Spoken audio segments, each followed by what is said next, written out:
que no conozca un tema, voy a coartar mi trabajo. Esto hay que tomarlo con pinzas también. El personal adecuado, ¿no? O sea, por ejemplo, si estoy haciendo un trabajo de investigación y requiero de técnicos de laboratorio para que me colaboren, pues tendría que ver si es que tengo de esos técnicos, ¿no? Con los conocimientos adecuados. Y luego los fondos, pues evidentemente si es que yo requiero comprar ciertos equipos, pues tengo que considerarlo dentro de la viabilidad. Y si no, pues tengo que tomar algún tema que sea más de escritorio, ¿sí? O sea, revisión de literatura, cálculos, análisis, ¿sí? Hay que considerar dentro de los fondos también los programas informáticos, por cierto.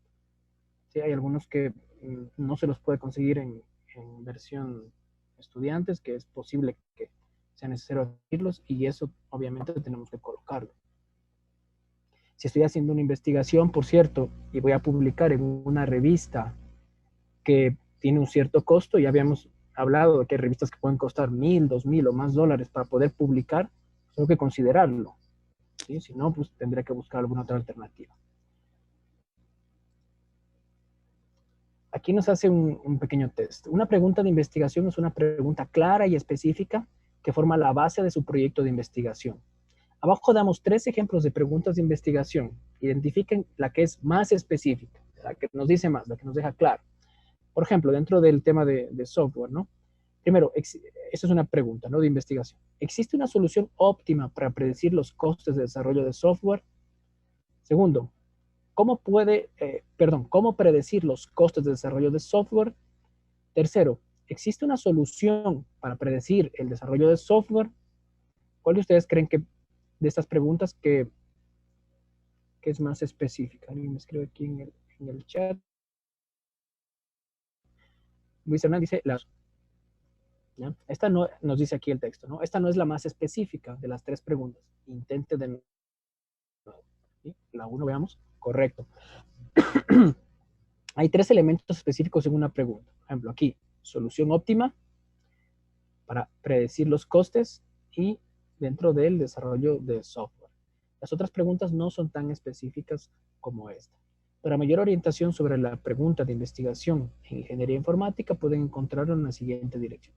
Bueno, aquí nos habla sobre un tema específico en informática. Aquí hay un link. Listo. ¿Tienen alguna pregunta o algún comentario?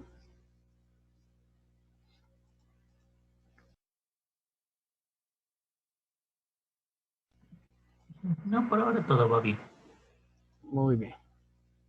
¿Sí me están atendiendo o solo dejaron la computadora ahí? Aquí estamos, sí. Aquí estamos. Dime alguna señal de vida, un dedito, alguna cosa ahí. Sí, se manda, ya. Se manda. Muy bien. Perfecto. Ya, muy bien. Ya. Es que disculpa, es que es un poco incómodo con las clases online.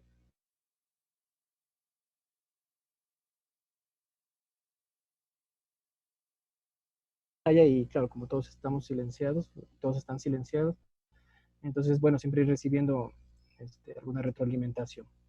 ¿Ya? Se hace un poquito más dinámica la clase. Ya, muchas gracias por sus señales de vida.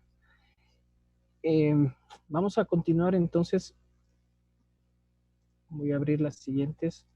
Dentro del tema 2 tenemos la lección 3 y vamos a pasar, voy a abrirlo aquí, vamos a pasar al tema de ética, ¿no? Que es algo imprescindible cuando estamos realizando cualquier tipo de trabajo, ya sea académico o de cualquier índole, ¿sí? No solo para tesis de grado, ¿sí? Sino también para cualquier tipo de trabajo dentro de trabajo de ciclo, ¿no? Dentro de cualquier carrera, ¿no?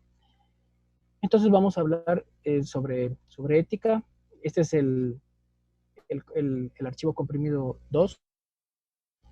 Vamos a ver entonces, introducción.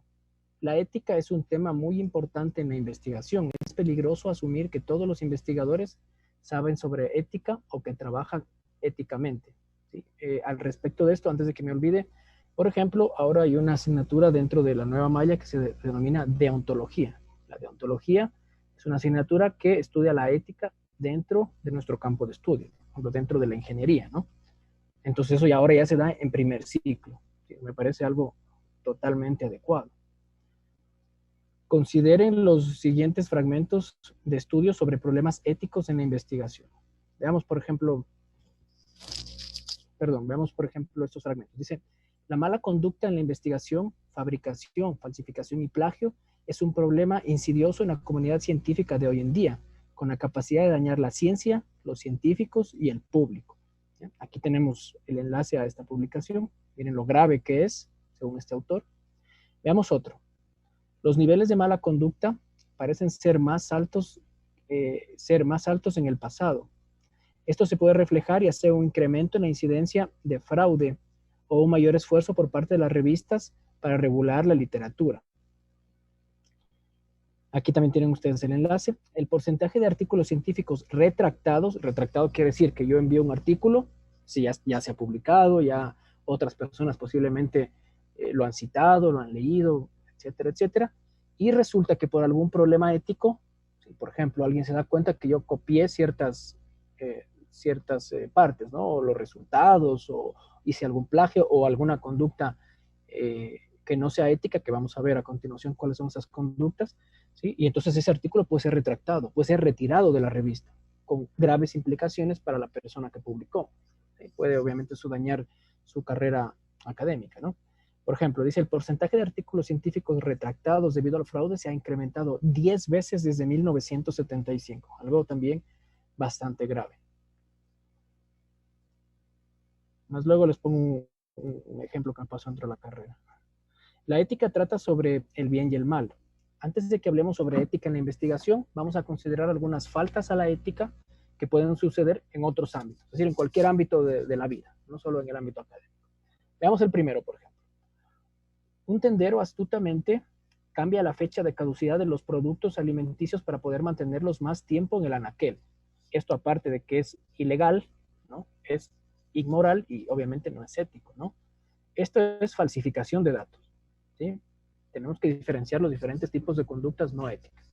Esto es falsificación, ¿sí? Porque ahí está impreso en la etiqueta una fecha, yo le borro, le pongo otra, estoy falsificando información. Ya digo que esto, aparte, puede tener implicaciones legales, ¿no? Contra la salud de las personas. Segundo, un estudiante copia párrafos de un libro de texto para responder preguntas en una tarea, porque piensa que está bien hacerlo. Esto es un plagio no intencional. Dice no intencional porque al final nos dice piensa que está bien hacerlo. ¿Sí? Esto suele ocurrir bastante. ¿Sí?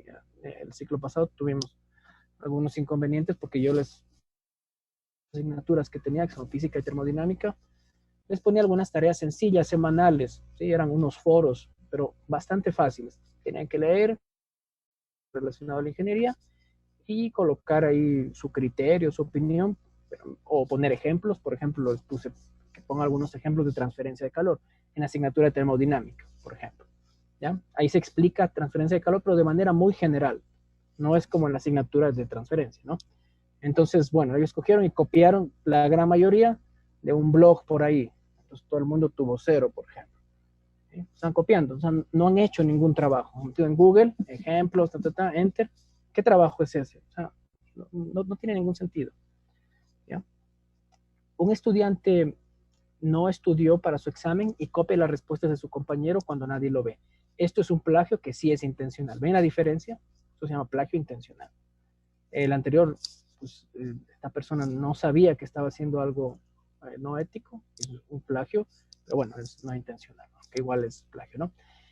Tercero, un profesor está en el comité de selección para una beca en la que está compitiendo su sobrina. Esto se llama conflicto de intereses, ¿ya? Y también es una situación no ética. De hecho, si ustedes revisan, por ejemplo, hay algunos concursos que lanzan ciertas instituciones. Por ejemplo, Banco de Loja lanza un concurso que las personas que aumenten los depósitos en sus cuentas en tantos dólares les dan puntos y luego pueden acceder a un concurso para un televisor, lo que sea, ¿no? Entonces ahí, cuando ustedes leen las condiciones, ahí indican claramente que no podrán participar los familiares directos hasta tal grado de consanguinidad o afinidad de personas que laboren dentro de la institución. ¿Sí? Eso porque hay conflicto de intereses, evidentemente. ¿Sí? Entonces hay que tener cuidado. También, bueno, más adelante está, pero quiero recalcar porque es súper importante dentro del ámbito académico, cuando tenemos conflicto de intereses, por ejemplo, al escribir un artículo científico. Hay ciertas instituciones que promocionan a sus investigadores. Por ejemplo, yo estoy promocionado por la Universidad Nacional de Loja, ¿sí? Esa es mi afiliación. La universidad me paga a mí. Yo estoy haciendo un trabajo. Y entonces, si es que yo estoy escribiendo un artículo, ¿sí? Por ejemplo, si es que estoy en el ámbito social, por ejemplo, y estoy escribiendo un artículo sobre las universidades, pues es evidente que posiblemente no me convenga escribir sobre eso porque yo difícilmente puedo hablar mal de mi universidad, ¿sí? Entonces prefiero no escribir, ¿ya? Entonces, para poner un ejemplo. Otro ejemplo, hay instituciones, por ejemplo, Coca-Cola puede financiar investigaciones. Entonces, si es que alguien escribe un artículo y dice que el consumo del azúcar es bueno, pues evidentemente hay que revisar primerito un artículo los conflictos de intereses, ¿sí? Se lo debe declarar. Si es que una persona es ética, lo debe declarar en la primera hoja, conflicto de intereses. Este es mi conflicto de intereses. Yo laboro y esta institución fue, o si no, esta institución fue, esta investigación fue financiada por tal institución.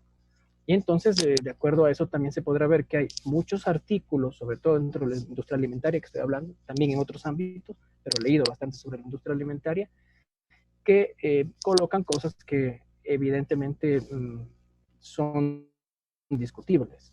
¿Sí? Todo el mundo sabe que el azúcar no es necesaria para las personas, como dicen algunas personas, el azúcar es necesario para el cerebro. No, no es necesario. ¿Sí? La sacarosa, el azúcar blanca no es necesaria. Si te comes una manzana, tienes ese azúcar que es propio de los alimentos, pero no es que necesitas ponerle azúcar blanca a los alimentos. De hecho, es perjudicial por muchas razones. Pero hay artículos que, como les digo, hablan bien del azúcar, ¿sí? Porque los he visto, ¿no?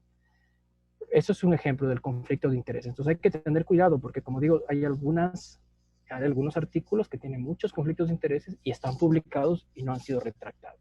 Ocurre. Aquí hablamos ya hace un momento en general, ¿no? De faltas éticas en cualquier ámbito. Vamos a ver ahora faltas éticas similares, pero ya dentro de la investigación.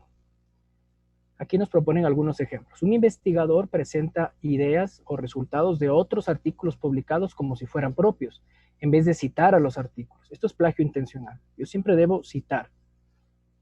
Por cierto, cuando ustedes estén haciendo sus tesis, cualquier dato que pongan deben citarlo.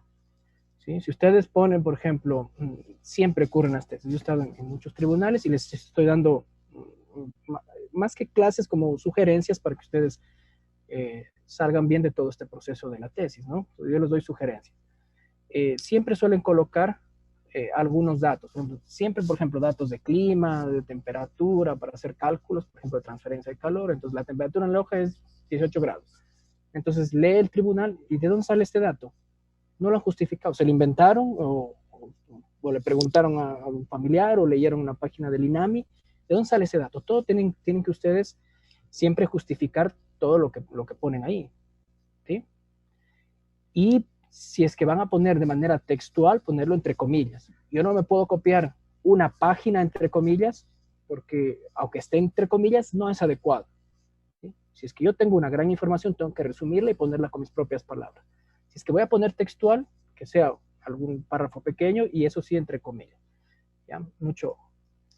Luego, un investigador que estudia los efectos de la salud de un medicamento es dueño de acciones en la compañía que produce el medicamento. Ingeniero, disculpe que lo interrumpe. Ahí lo que decía, por ejemplo, si es que nosotros, en el ejemplo que decía de los 18 grados, si tal vez nosotros medimos esa temperatura, que le ponemos autoría o... Sí, el autor, sí. Sí, se pone, por ejemplo, cuando hacen, sí, lo ponen ahí. Y según las mediciones se determinó que la temperatura está, lo pone, ¿sí?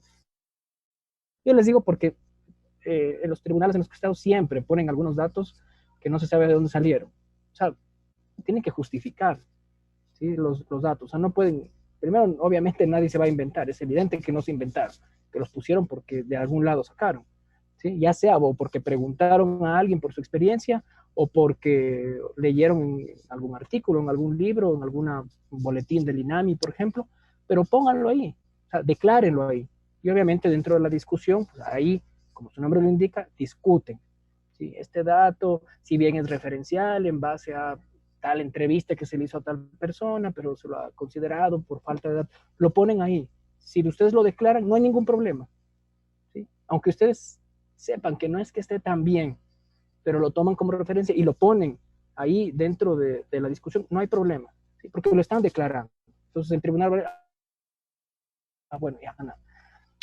Luego, y aquí, bueno, de nuevo esto del conflicto de intereses, de nuevo súper importante. Si una farmacéutica que financie ciertos estudios, pues también podrá tener las mejores intenciones, ¿sí? Pero hay que tomar con pinzas también los resultados de algunos de los artículos, ¿no? No todos, evidentemente, ¿sí? No vamos a decir que todas las investigaciones financiadas son malas, para nada, más bien es bueno que se financie las investigaciones, pero hay que ver cuál es el conflicto de intereses. Un investigador refiere extensamente trabajos pasados y accidentalmente utiliza mucho el texto original de esos trabajos en su propio artículo. Esto es un plagio no intencional, no tiene la intención, ¿sí? Lo referencia al artículo, a otro artículo o a otra fuente, pero habla todo el tiempo solo de lo mismo. O sea, no ve otras fuentes, entonces esto es un plagio no intencional. Tomando casi todos los datos de, de esa fuente. Por ejemplo, a mí me pasó algo que era lo que les quería contar hace un momento. Me pasó algo, no sé si hasta gracioso en cierto punto, que yo estaba en mis primeros años en la universidad, hace unos 8 o 9 años sucedió eso. Yo fui a un tribunal de grado y unas personas estaban exponiendo ya dentro de su, ya habían finalizado su tesis, entonces estaban exponiendo dentro de una exposición privada, imagínense ustedes, ya al final de todo.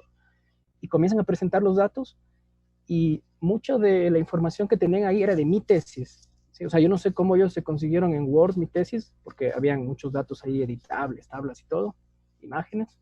¿Sí? No sé, pero en ese tiempo no se publicaba las tesis, ahora las pueden encontrar en el repositorio de la universidad, pero se la habían conseguido y me habían copiado un montón de cosas a mí, ¿sí? De mi propia tesis, de mi tema, era un tema similar. Entonces, a ver, una cosa es que se referencie, otra cosa es que se copie la gran mayoría. Posiblemente fue algo no intencional. Obviamente, bueno, ahí se trató de solucionar de una manera amistosa, tampoco se puede culpar a las personas, ¿sí?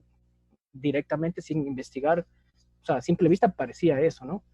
Bueno, ellos habían tomado un montón de información para el marco teórico, muchas imágenes y todo, algunas habían referenciado, otras no, pero bueno, se encontró una solución porque se vio que los resultados, si bien eran parecidos, no eran iguales, en cierto modo, luego de haber consultado con otros colegas y de haber pasado por un proceso tedioso, se logró solucionar, pero eso no es adecuado, ¿sí? O sea, imagínense ese tema. Estas personas podían tranquilamente, si es que hubiera sido un poco más grave la situación, podrían haber tenido eh, algún tipo de sanción más grave, ¿no? O sea, imaginen que ustedes, además, por ejemplo, otro ejemplo, ustedes copian la tesis en su totalidad y a futuro alguien se da cuenta, se les puede retractar su título. Entonces es bastante grave el tema, ¿no? Y ahora las tesis se publican en línea, ¿no? O sea, cualquier persona puede leerlas porque están en los repositorios de las universidades.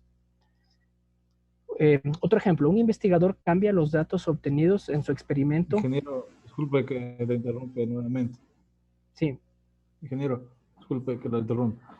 Sí, claro, diga. Hay un momento que los compañeros tomaron, al momento que los compañeros tomaron información de su tesis, que tenían que citarle a usted o no podían coger de la tesis, o no hay como coger información de No, tesis. claro que pueden tomar las fuentes que ustedes quieran, pero tienen que citarlas. Y como indica aquí, en plagio no intencional, una cosa es tomar una parte, tomar una figura, otra cosa es tomar la mayoría del marco teórico y con el mismo formato y hasta el agradecimiento igualito. O sea, solo le habían cambiado el nombre del agradecimiento. Obviamente se logró solucionar porque se vio que al menos los resultados habían hecho, según ellos, sus propios experimentos. No sé si lo harían, pero los resultados sí eran un poco diferentes, ¿sí? O sea, según ellos habían hecho su propio trabajo. pero algunas partes no las habían referenciado, y tampoco es que se puede tomar el 100% de una tesis y poner la gran mayoría. ¿Sí? A eso se refiere con plagio no intencional, ¿sí? Que seguramente es lo que pasó con ellos. Entonces, hay que pensar bien también. Esperemos que no hayan pensado en plagiar, ¿ya? Porque eso puede ser grave. Respuestas sí pueden referenciar a una, dos o las tesis que ustedes deseen, ¿sí? Pero tienen que ponerlo ahí, de dónde salió la información. Y si van a copiar textualmente, repito, entre comillas, porque no sea demasiado texto tampoco. Listo, otro tema.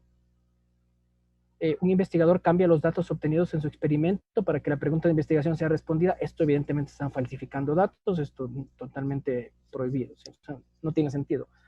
Hago experimentos, no salen como yo quería y los cambio y los pongo en el informe. Esto obviamente todo el mundo sabe que esto no, eso es súper claro, ¿no? Un investigador inventa datos para un experimento sin haber realizado dicho experimento. También falsificación de datos. Un investigador hizo modificaciones menores a un artículo, ya que fue publicado y trata de publicar el artículo modificado. Doble publicación. Es decir, yo no puedo publicar, por cierto, no puedo publicar un artículo en 2 revistas al mismo tiempo.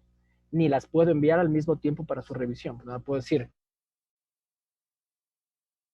bien, y si puede que no me acepten en las 2, entonces yo voy a hacer la prueba. Pero no es adecuado, porque ¿qué pasa si me aceptan en los 2 lugares?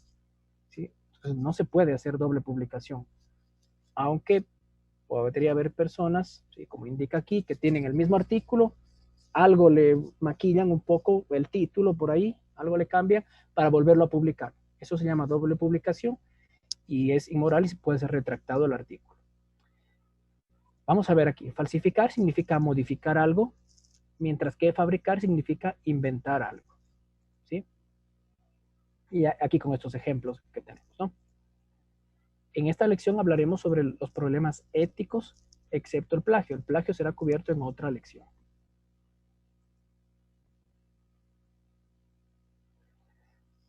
Resultados de las faltas. Vamos a ver aquí. Cuando se encuentran con un artículo bajo revisión de pares, resultó de una investigación que no fue realizada éticamente. El artículo puede ser rechazado o retractado. Repito, cuando se encuentran de un artículo bajo revisión por pares resultó de una investigación que no fue realizada éticamente, puede ser rechazado o retractado. ¿Rechazado? Rechazado, muy bien. ¿Sí? Es rechazado porque está en revisión, ¿no? Los revisores ven que no fue realizado éticamente, pues puede ser rechazado. Mientras que cuando se encuentra con un artículo publicado que resultó de una investigación que no fue realizada éticamente, pues aquí obviamente puede ser, como habíamos visto antes, retractado, ¿no? Aquí nos explica, ¿sí? Pero bueno, esto ya lo indicamos hace un momento, ¿no? O sea, retractado, que se lo quita y la revista emite un comunicado, y eso es muy grave para los investigadores, ¿no? O sea, denota una falta completa de ética.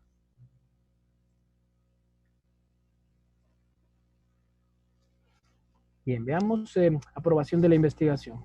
Si un estudio va a involucrar sujetos, animales o humanos, que sea necesario que tengan aprobación de un comité de ética o comité institucional antes de comenzar la investigación. De hecho, por ejemplo, para investigaciones relacionadas con el ámbito biológico, es necesario que pasen a través de un comité de ética, ¿sí?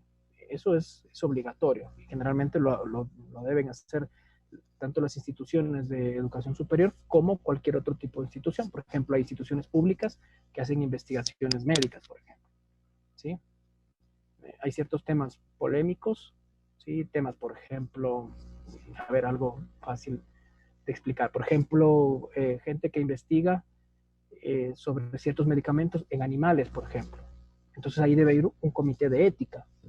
Por ejemplo, ese fármaco puede dañar gravemente a un animal, puede lastimarlo, o es un fármaco que es muy leve, por ejemplo. ¿Sí? No sé, pues eso deberá analizarlo y ser muy cuidadoso el comité de ética. ¿Sí? Y así ustedes pueden imaginar, pues, para cualquier tipo de investigación dentro del ámbito biológico, ¿no? No obtener esta aprobación antes de comenzar una investigación que involucra a sujetos animales o humanos puede llevar a consecuencias dañinas. Las buenas revistas pueden no considerar los artículos que reporten estudios con humanos o animales si los autores no presentan evidencia de aprobación. También el no obtener estas aprobaciones puede ser una falta de las leyes locales. Revisen con las autoridades institucionales, por ejemplo, la dirección de investigación, si estas aprobaciones son relevantes para tu investigación. También pueden consultar las instrucciones para los autores dadas en las revistas líderes en su campo. Estas instrucciones pueden contener consejos sobre cómo presentar la evidencia de cualquier aprobación junto con su artículo. Cuando ustedes van a publicar en una revista, ahí dicen instrucciones para el autor. Es una página que está dentro de la revista. Ustedes leen ahí están los formatos, los tiempos en los cuales ustedes tienen que presentar. Dice, por ejemplo, es una revista trimestral, pueden presentar en cualquier época del año, pero ahí les dice, se va a publicar en tales, tales y tales meses, por ejemplo. ¿Sí? Ustedes ya saben hasta qué fecha pueden entregar para la próxima presentación de la revista, la próxima publicación. Si no, pues se publicará en la próxima. Pero todo eso les indica en una página que dice información para el autor. Y ahí también les indica, evidentemente, los documentos que deben presentar si hacen una investigación que requiera comité de ética. Algunas instituciones pueden no tener comités de ética o comités institucionales y aún así los investigadores pueden estar realizando trabajo que deben ser evaluado por un comité. Si eres uno de estos investigadores, pueden solicitar aprobación de un comité en otra institución o uno que esté aprobado por un cuerpo de investigación nacional o internacional. Un mecanismo ético que debemos implementar al comenzar una investigación que involucra a personas es el consentimiento informado. ¿Sí? Este consentimiento informado es un documento que ustedes le entregan a una persona en la cual ustedes van a realizar una investigación, en donde, como su nombre lo indica, él da su consentimiento y ha sido previamente informado sobre lo que se va a realizar y las pruebas que se va a hacer, ¿no?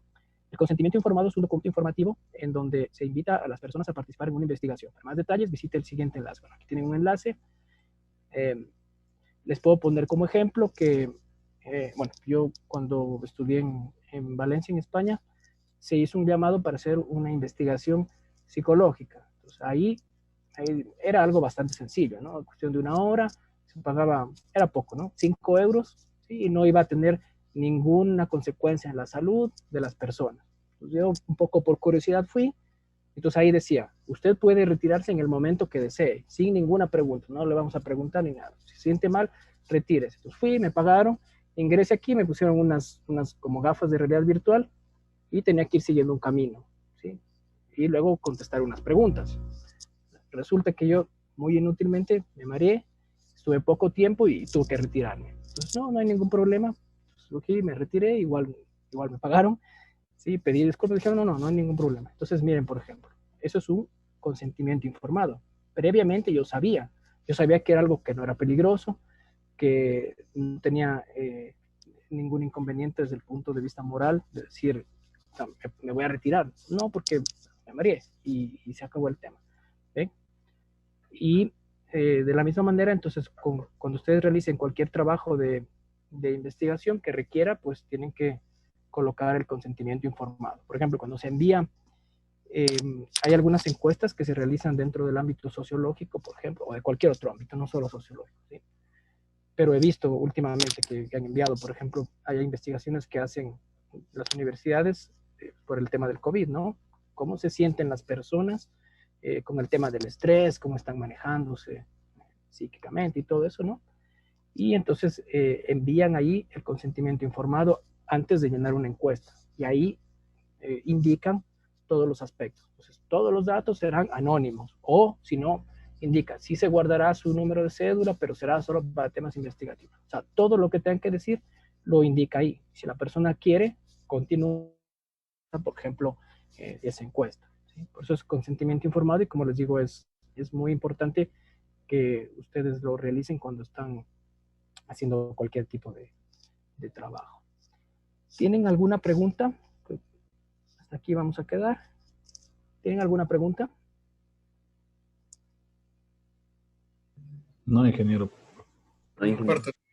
No, ingeniero. Muy bien, muchísimas gracias por su atención. Quiero pedirles un favor.